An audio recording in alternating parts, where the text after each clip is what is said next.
ಇದು ಶಾಮ್ರಾಯ್ ಅಂತ ಹೇಳಿ ಸಾಲುಟಿಗೆದವ್ರದ್ದು ಇದು ಹೊಲ ಮಾಡೋಗತ್ತವ್ರು ಮಲ್ಲಿಕಾರ್ಜುನ ಕ್ಷತ್ರಿ ಅಂತ ಹೇಳಿ. ಇದು ಪೂರಾ ಇದು ಏನು ನೋಡ್ಲಾಗತ್ತಿರಲ್ಲ, ಇದು ಮಲ್ಲಿ ಹೊಡೆದು ಹೋಗಿತ್ತಿದು. ಈಗ ಬರೀ ಒಂದು ಡೋಸ್ ಕೊಟ್ಟಿದ್ದು, ಇನ್ನ ಎಣ್ಣೆ ಅದ, ಇದು ಇಷ್ಟಾಗಿ ಎಣ್ಣೆ ಉಳ್ದದ, ರಗಡದ ರೀ ಎಣ್ಣೆ. ಕಬ್ಬು ಈ ಥರ ಬರ್ಲಾಗತ್ತದ, ಚಂದ ಬಂದದ, ಅದ್ಭುತವಾಗಿ ಬರ್ಲಾಗತ್ತದ.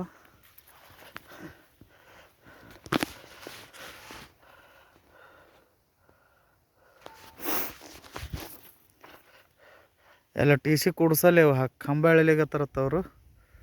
ಅವ್ರು ಅಲ್ಲಿ ಹೋಗಿ ಸಿಗಿಬಿದ್ದಾರ, ನಾವು ಹೊಲಕ್ಕೆ ಬಂದೀನಿ. ಹಿಂಗಾಗ್ತವೆ, ಹೆಂಗೆ ಮಾಡೋದಾಗಲ್ಲ. ಶಾಮ್ರಾಯ್ ಸರ್, ವೆಲ್ ಡನ್, ಮಸ್ತ್ ಬಂದದ ರೀ ಕಬ್ಬ. ಆ್ಯಂಡ್ ಮಲ್ಲಿಕಾರ್ಜುನ ಕ್ಷತ್ರಿ ಚಲೋ ಬಂದದ ರೀ, ಕಬ್ಬು ಚಲೋ ಬಂದದ. ನೀರು ಕಟ್ಕೋರಿ, ನೀರಿಗೆ ಬಂದದ, ನೀರು ನಡೆದದ, ಅದೆಲ್ಲ ನಡಿಲ್ಲ.